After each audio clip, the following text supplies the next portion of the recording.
చాలా మాట్లాడాలనుంది, చాలా చెప్పాలనుంది. కాకపోతే ఈ సినిమా ఒక సాదా సీదా ఒక ఫంక్షన్ కాదు. ఇది మీకు నేను చెప్తున్నాను, కథల్లోనూ చరిత్రలోనూ పుస్తకాల్లోనూ వింటూ ఉంటాం. ఆదిపురుషు జరుగుతున్నప్పుడు బాంబే నుంచి కాల్ వచ్చింది. అది మాటల్లో చెప్తే చాలా తక్కువైపోద్ది. చాలా మాట్లాడాలనుంది, చాలా చెప్పాలనుంది. కాకపోతే అన్నీ చెప్పు డార్లింగ్, వెయిట్ చేస్తా. నీకు చాలా కామెడీగా ఉంది డార్లింగ్. మన అంతే కదా darling. Anyway thank you so much. First of all రెబల్స్కి చాలా చాలా థ్యాంక్స్. ఎందుకంటే నేను తీసిన సినిమాని బిగినింగ్ నుంచి నన్ను ఎంకరేజ్ చేస్తూ ఇంత దూరం తీసుకొచ్చారు. అసలు ఈ సినిమా, ఈ మూమెంటు, ఈ ఈవెంటు ఇక్కడికి వస్తాను అని అనుకుంటున్నానంటే కారణం ఇద్దరే. ఒకళ్ళు నా కింగ్ సైజ్ కట్అవుటు రెబల్ స్టార్, అట్లాగే ఈ సినిమాని మేమెంత ప్రేమించినా సరే వెనకడుగు వేయకుండా మమ్మల్ని నడిపించిన వ్యక్తి విశ్వాసార్. విశ్వాసార్ మీకు ఎప్పటికీ రుణపడి ఉంటాను సార్. ఎందుకనంటే ఆయన లైఫ్ పెట్టేశారు ఈ సినిమాకి. పీపుల్స్ మీడియా మొత్తం, పీపుల్స్ మీడియా స్టాఫ్ కానీ, పీపుల్స్ మీడియాలో పనిచేసే ప్రతి ఒక్కళ్ళు కానీ, మనం ఈరోజు ఏదో ఇది నేను చెప్తున్నాను, ఒక సాదా సీదా ఒక ఫంక్షన్ కాదు. ఇది దీని వెనకాల చాలా చాలా కష్టం ఉంది. అంత ఈజీ కాదు. మేము ఒక రెబల్ స్టార్ని తీసుకుని వచ్చి, ప్రభాస్ గారిని తీసుకుని వచ్చి భోజనం పెట్టి పంపించేసే అలాంటి సినిమా తీయలేదు. ఇది ఆయన్ని తెచ్చుకున్నప్పుడు అలాంటి ఆ రేంజ్ ఫుడ్డే పెట్టాలని ఫిక్స్ అయ్యాం. అందుకని మీకు నేను చెప్తున్నాను, థియేటర్కి వచ్చిన వాళ్ళకి మాత్రం 100% ఎంత ఎఫర్ట్ పెట్టామో మీకు కళ్ళకు కనపడుతుంది. నెక్స్ట్ అసలు ఈ జర్నీ ఇక్కడ కొంచెం మాట్లాడాలి. నన్ను మా ఫ్రెండ్స్ అందరూ మాట్లాడమని చెప్తున్నారు. అంటే కథల్లోనూ చరిత్రలోనూ పుస్తకాల్లోనూ వింటూ ఉంటాం. ఆ దేవుడు అలా కిందకి దిగొచ్చాడు, కనకదుర్గమ్మ ఒక రిక్షావాడు కోసం కిందకు వచ్చింది, ఇట్లా వింటూ ఉంటాం, ఆ పుస్తకాల్లో చదువుతూ ఉంటాం. నా రియల్ లైఫ్లో ఆదిపురుషు జరుగుతున్నప్పుడు బాంబే నుంచి కాల్ వచ్చింది. ఆయన రాముడు గెటప్లో ఉన్నప్పుడు ఈ మారుతి వెళ్ళాడు ఆయన దగ్గరికి. వెళ్ళిన తర్వాత అలా మా పరిచయం స్టార్ట్ అయింది. ఆయన ఆ రోజు బాగా నవ్వించానని అనుకున్నాను. కానీ ఆయన అంటే ఆయనకు అసలు అవసరం లేదు. ఎందుకంటే బాహుబలి హీరో. కాశ్మీర్ వెళ్ళినా, ఆఫ్రికా వెళ్ళినా, ఇంకెక్కడికో మసైబారా అని ఏదో మారుమూల గ్రామం సౌత్ ఆఫ్రికాలో ఎక్కడో వెళ్ళాం. వెళ్తే నేను ఫిలిం డైరెక్టర్ని అన్నా. అవునా అన్నాడు. పైనుంచి కింద చూశాడు. నా హీరో ఎవరో తెలుసా అన్నా. అంటే ఎవరని అన్నాడు. ప్రభాస్ అన్న. ఓ బాహుబలి హీరోనా అన్నాడు. అంటే మసైబారాలో ఒక వేరే జాతి వాళ్ళకు కూడా తెలిసిపోయారు ఆయన. నిజంగా రాజమౌళి గారికి ప్రతి డైరెక్టరు చాలా చాలా చాలా రుణపడి ఉన్నాం. ఎందుకనంటే ఇవాళ పాన్ ఇండియా అని అందరూ కాల్ రేస్కి తిరుగుతున్నాం. కానీ ఒక వ్యక్తి లైఫ్ పెట్టేసి ఒక మీడియం రేంజ్ హీరోని ఒక పాన్ ఇండియాకి పరిచయం చేసి ప్రపంచానికి ఈరోజు ఒక పెద్ద కటౌట్ని నిలబెట్టారు ఆయన. నిజంగా మనం ఒక తెలుగు ఇండస్ట్రీకి ఈరోజు ఒక స్వర్ణయుగం లాంటిది. ఒక సుకుమార్ గారు, ఒక సందీప్ రెడ్డి వంగ,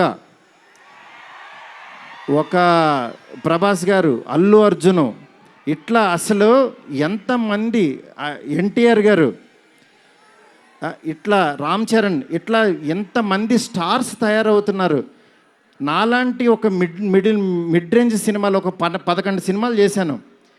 నా రేంజ్లో నేను చేసుకుంటూ వెళ్ళిపోతున్నా. అలాంటి వాడిని కూడా నువ్వు ఇక్కడ కాదురా బాబు, నువ్వు రెబల్ యూనివర్సిటీలో జాయిన్ అవ్వు, నువ్వు పెద్దోడవు అని ఆ వ్యక్తి తీసుకొచ్చి నన్ను ఇక్కడ నుంచోబెట్టారు. ఈరోజు నిలబడి మాట్లాడుతున్నా. నేను రాశాను, నేను తీశాను, కానీ నా వెనకాల ఉన్న శక్తి మామూలు శక్తి కాదు అది. ఆయన యాక్టింగ్ చేసి వెళ్ళిపోవటం కాదు, ఆయన లైఫ్ పెట్టేశారు. అది నన్ను అంటే ఆయన సినిమా పట్ల ఉన్న భక్తి, సినిమా పట్ల ఉన్న passion, cinema cinema cinema cinema ఆయన ఏకమైపోయిన తీరుకి అది మాటల్లో చెప్తే చాలా తక్కువైపోద్ది. నేను ఏదో కావాలని ఇట్లా పొగుడుతున్నట్టే ఇదని కాదు, ఆయన వేరే, ఆయన సినిమాతో ఏకమైపోయారు. మీ అందరు మనసుల్లో ఉన్నారు. ఆయన ఆ ప్రతిరూపం ఇవాళ ఎదురుగుండా మన ఎదురుగుండా కూర్చుంది అంతే. ఇలాంటి దీంట్లో ఈ రాజాసాబు 3 years తర్వాత చాలా కష్టపడి ఇక్కడ దాకా తీసుకొచ్చాం. మాకు పండక్కి మీ అందరికీ మిమ్మల్ని ఎంటర్టైన్ చేయాలని ఒకటే ఆకాంక్షతోటి వేరే వేరే సినిమాలు చాలా ఉన్నా సరే అన్నిటి మధ్యలోకి ఇంత పెద్ద బడ్జెట్ సినిమాని చాలా ధైర్యంగా విశ్వప్రసాద్ గారు తీసుకొచ్చారు మీ ముందుకి. డెఫినెట్గా ఇది ఆల్ లాంగ్వేజెస్ మామూలుగా ఉండదు సినిమా, ఎందుకంటే ఈ జోనర్లో అంత పొటెన్షియాలిటీ ఉంది. నెక్స్ట్ ఈ జోనర్ నెక్స్ట్ లెవెల్కి తీయగలిగాం. అలాగే నార్త్లో అనిల్ తడాని గారు రిలీజ్ చేస్తున్నారు, ఇక్కడ మైత్రి ఫిలిమ్స్ ద్వారా రిలీజ్ అవుతుంది. ఈ సినిమా నేను చెప్తున్నాను, ఏదో నేను తీసానని కాదు, నేను ఒక ఆడియన్ లాగానే చూస్తా. ఎప్పుడైనా సినిమా తీసానో నా పని అయిపోయిందని బయటకు చూస్తా. కానీ ఈ సినిమాని యాజ్ ఏ ఆడియన్గా రోజు నేను తీసిన సినిమా వేరు, తర్వాత ఆర్ఆర్ చేస్తున్నప్పుడు చూస్తున్నాను ఒక్కొక్క రీలు. నిజంగా నేను తీసిన సినిమాకి నాకే కన్నీళ్ళు వచ్చినాయి. ఆయన పెర్ఫార్మెన్స్ చూసి ఫస్ట్ రీల్లోనే నేనే కూర్చుని ఏడ్చా. ఆయనకి మనోడు అలెక్సా లైట్స్ ఆఫ్ అని అంటాడు, అన్న తర్వాత నేను ఏడుస్తున్న సంగతి ఎవరికి తెలీదు. నిజంగా అంత గొప్ప పెర్ఫార్మెన్స్ని ఈ సినిమా కోసం ప్రాణం పెట్టిన ప్రభాస్ గారికి ఎంతైనా రుణపడి ఉంటాను. డార్లింగ్, మాటల్లో చెప్పలేను డార్లింగ్, నాకు ఏడుపు వస్తుంది డార్లింగ్ మిమ్మల్ని చూస్తే.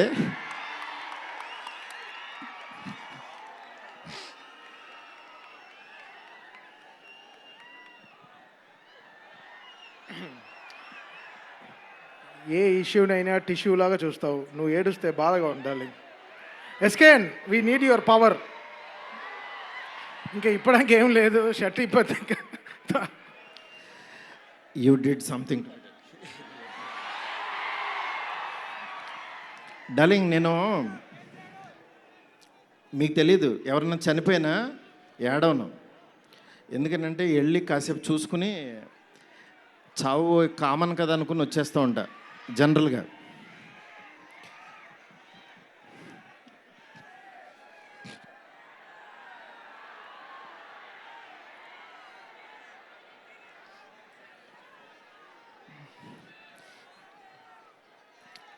ఓకే, సారీ డార్లింగ్, ఎందుకంటే ఇది ఉండిపోయింది లోపల, ఇదంతా నా స్ట్రెస్.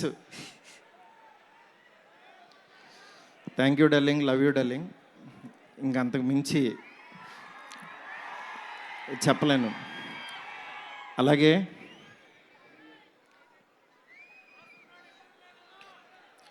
ఈ సినిమాకి మాలవిక, నిధి, రిధి ఒక్కళ్ళు కాదు, ప్రభాస్, సీనన్న, నెక్స్ట్ అట్లా ప్రతి ఒక్కళ్ళు చాలా ఎంత ఎఫర్ట్ పెట్టారు.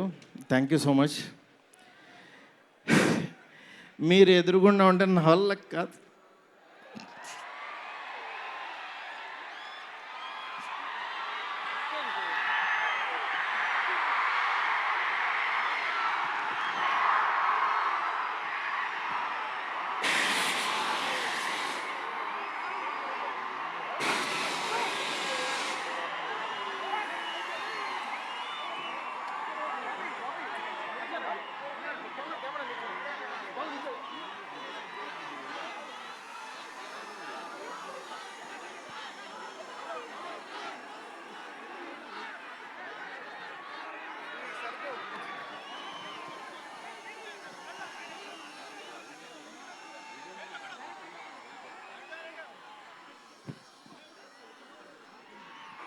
I know it's a very, very emotional moment.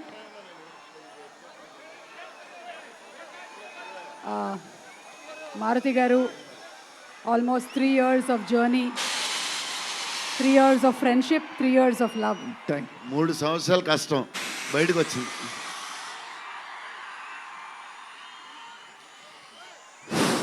అయిపోయింది, నా పని అయిపోయింది, నా డ్యూటీ అయిపోయింది. నేను చెప్తున్నాను, సినిమా చూడండి అంతే. సినిమా చూడండి. సినిమాలో మిమ్మల్ని ఎక్కడన్నా 1% డిస్సాటిస్ఫాక్షన్ చేసినా నా ఇంటి అడ్రస్ పెడతా, రండి. 1% రెబల్స్ కానీ, ఫ్యాన్స్ కానీ, ఫ్యామిలీస్ కానీ, ఈయన్ని ప్రేమించే ఎవరైనా సరే మమ్మల్ని డిసప్పాయింట్ చేసావు మారుతి అని అంటే, విల్లా నెంబర్ 17 గుర్తుపెట్టుకోండి, కొండాపూర్లో ఉంటుంది, కొల్లా లగ్జూరియా, అక్కడికి రండి. ఇన్ని రోజులు మట్టి నేను ఈయన ఫోటోని ఇట్లా చూపిస్తూ ఉన్నాను కదా, ఇప్పుడు ఈయన్నే చూపిస్తున్నా. Vishwa sir, please come sir. People Media Factory అధినేత టీజీ విశ్వప్రసాద్ గారికి గట్టిగా చప్పట్లతో ఆహ్వానం పలుకుదాము. Raja Saab he's the man, producer. He's the man. మీరు చూస్తున్నారు ఈయన ఎంత ఎఫర్ట్ పెట్టారు. Thank you so much, thank you so much. And sorry, మిమ్మల్ని నవ్వించాలని అనుకున్నాను, నేను ఏడ్చాను ఇక్కడ. ఫస్ట్ టైము నేను సినిమా అంతా నవ్వించాడు డార్లింగ్. నేను ఎప్పుడు ఫస్ట్ సినిమా తీసినప్పుడు కూడా ఆడవలేదు, కానీ ఈ సినిమా మాత్రం thank you darling, love you darling. అలాగే నాకు సపోర్ట్ చేసిన నా ఫ్యామిలీ, నా వైఫ్ స్పందన, అలాగే నా పిల్లలు హియా, కేదార్, నీత, నెక్స్ట్ నా డైరెక్షన్ డిపార్ట్మెంట్, నా సైనికులు చచ్చిపోయారు ఒక్కొక్కళ్ళు. నేను అందరినీ సక్సెస్ మీట్లో ఒక్కొక్కళ్ళని పరిచయం చేస్తా.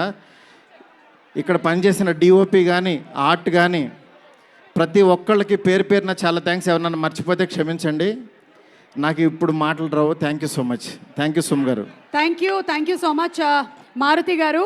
అండ్ జస్ట్ ఒక్కసారి అందరినీ ఒక్కసారి జస్ట్ ఒకటే ఒక్క కోరిక మాది ఏంటంటే, జస్ట్ ప్రభాస్ గారు ఒక్క 2 నిమిషాలు సోలోగా స్టేజ్ మీద నించోవాలి అని. ఓకే, ఒక్క 2 నిమిషాలు జస్ట్ ప్రభాస్ గారు. ఎస్, విశ్వ గారు మాట్లాడే ముందు ప్రభాస్ గారిని ఒక్కళ్ళనే ఒక్కసారి ఇక్కడికి వచ్చి జస్ట్ అది